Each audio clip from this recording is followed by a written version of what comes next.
Hey everyone, my name is Marcus and in this video I'm going to be teaching you all about the Power Platform data loss prevention policies. We're going to cover what they are, how they function, and how you can create and configure them. We're going to also talk about do's and don'ts and what to keep in mind when editing DLP policies that are live. If you have any questions, make sure to write them down in the comments and I'll do my best to answer them. Great, let's get started. The Power Platform data loss prevention policies, also known as DLP policies, are policies designed to protect your company's data by allowing you to decide which connectors can mix with one another in Power Apps and flows in your environments, and which connectors are completely blocked and cannot be used at all. An easy way to understand this is by thinking of these categories as buckets where you can divide up and place your connectors. You have the business bucket, the non-business bucket, and the block bucket. And the idea here is that you place all the business connectors, meaning connectors that can access your business critical data, like the SharePoint connector or the Dataverse connector in the business bucket. And then you place the non-business connectors, which are connectors that can access and send data to third-party software outside of your organization in non-business. And then all the connectors that you don't understand or trust or think might be compromised and blocked, so no one can use them. Now, to see how this looks like in real life, I have a DLP policy here named test1 that is applied to all the environments in my organization. And if we go ahead and look at the pre-built connectors here, how they're divided, I have the SharePoint connector in business and the Excel connector in non-business here, with Excel Online Business, the one that we're going to test. So we have two connectors, one in business and one in non-business. And now we're going to add both of these connectors to the same app and see what happens. And when we go to one of our apps, the chocolate app, we can see here that I'm using the SharePoint connector. But what happens if I try to add the Excel connector now?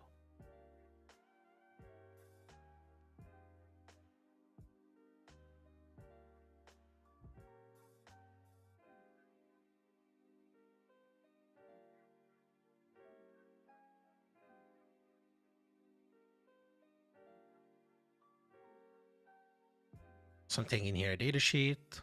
Just going to choose a table real quick, budgets from the Excel connector, and then connect. And connect. And we can see here right away that we got a warning that it cannot add the data source due to DLP policy violation. And when we click more, we can see that it is due to the policy named test1. And that is because this connector conflicts with the business connector SharePoint Online, which cannot be used with the non-business connector, well, Excel Online Business here. So this is how it would look like if you want to add both of these connectors, which are separated in different categories, in the same app. So now let's take a look at how you can create your own DLP policy and how you can deploy it in your organization. So to create a DLP policy, you can go ahead and visit the Maker Studio, which is make.powerapps.com, and you can go to the Admin Center. And by the way, keep in mind that you need to be a Power Platform admin to do this. So now that we're in the Admin Center, you can go to Policies, Data Policies, and then here you can see all the policies that you have. And also here's where you can create a new policy by clicking on New Policy. You can start off by giving the policy a name. We can call it Test2.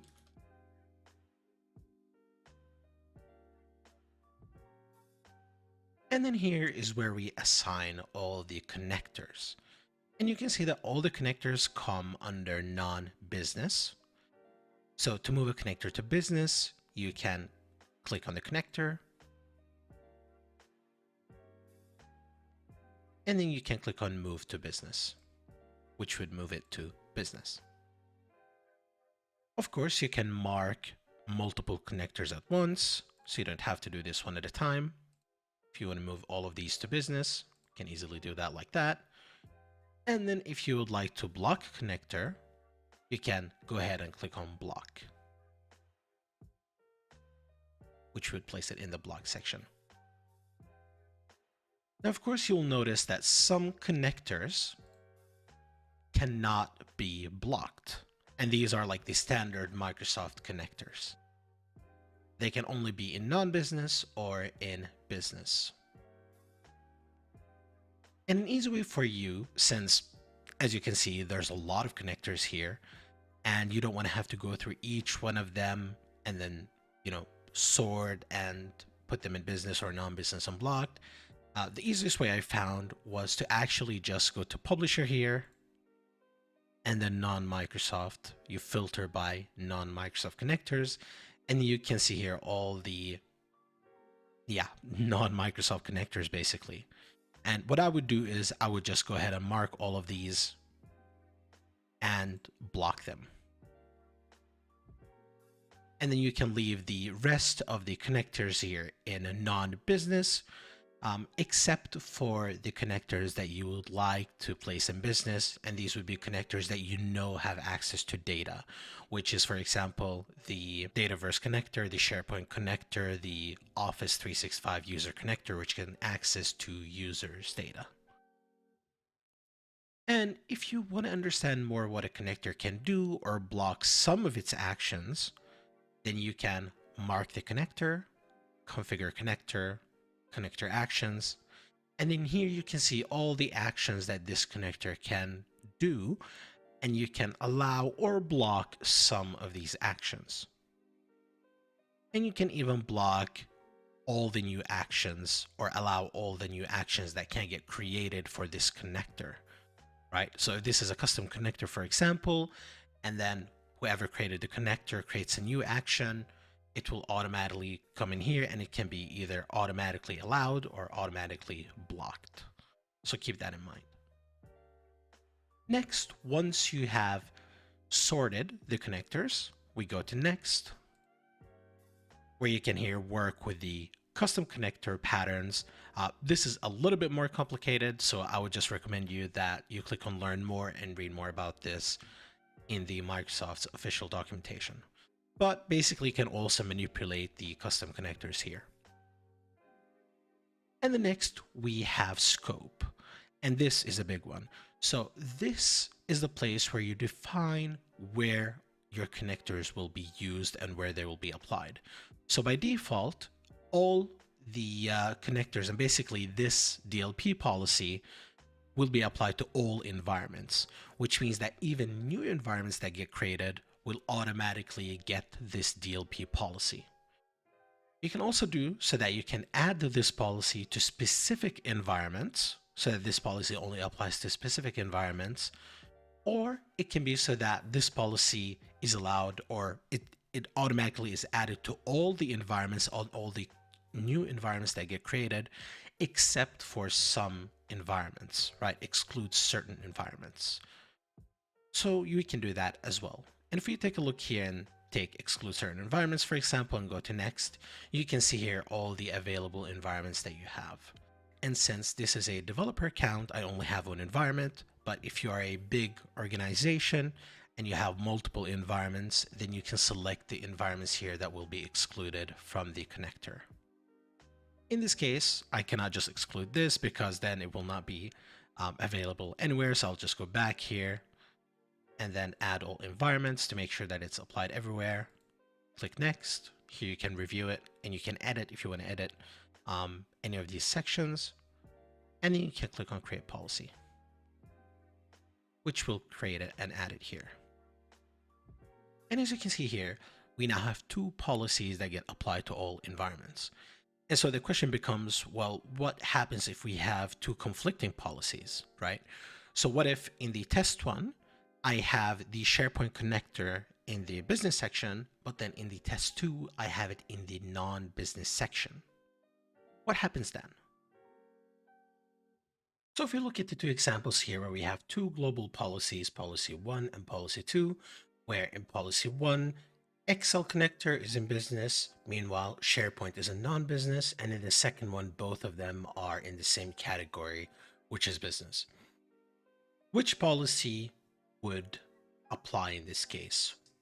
And in that case, it would be policy 1, global policy 1, because it is the more restrictive one, right? So since the SharePoint connector is in non-business and Excel is in business, then they cannot connect or exist in the same app or flow at least. And that is what you need to keep in mind, that when two policies are conflicting with one another, the more restrictive policy applies. And then if we take another policy, say global policy 3, where we have the SharePoint connector in blocked, then the SharePoint connector cannot be used anywhere in no apps or flows, because in that case, that would be the more restrictive policy. Now, one last thing that I would like to mention is updating policies. So you have pre-existing policies, right, that you have applied to all environments.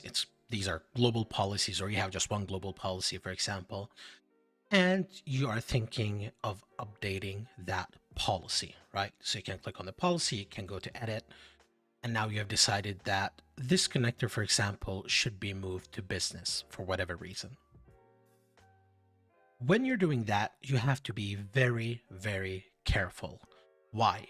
Because if you have a bunch of people who have built apps and flows where, for example, these two connectors exist and are working with one another, and then you move this connector to business, now that app or flow will break, because these two connectors will be isolated from one another and cannot communicate, right?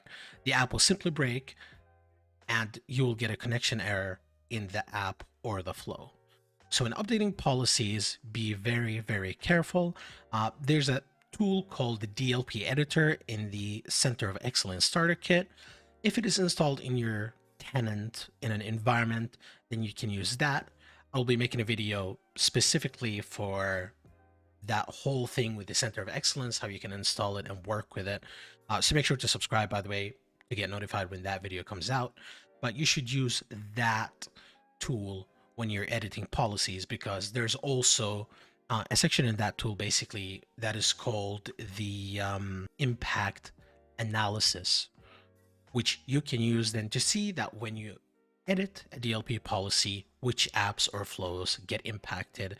And when you do that, you can contact the owners of these apps and flows and tell them that you're going to make this change and that they need to be prepared for it, right? Now, another thing that you should also think about is if you are going to exclude an environment from this policy. So let's say that you have this global policy and you have a user who would like to work with, mix up these connectors. For example, he would like to work with all of these connectors and then a bunch of business connectors. And you don't know if you should alter the global policy, but then you're thinking, okay, well, I could just exclude his environment from the global policy. Now, what happens if you exclude the environment is that the environment will have all of the connectors enabled, then that excluded environment, I mean. So if you have a bunch of blocked and then, separated in business and non-business, for that environment, everything's going to be open. That person will be able to mix connectors as they want, and that can be dangerous. So what you need to do is that you need to exclude them from this policy, right? So in the scope, or sorry, in this case, it would be in the scope, yeah. So in the scope, exclude certain environments, right? So you exclude their environment, that new environment.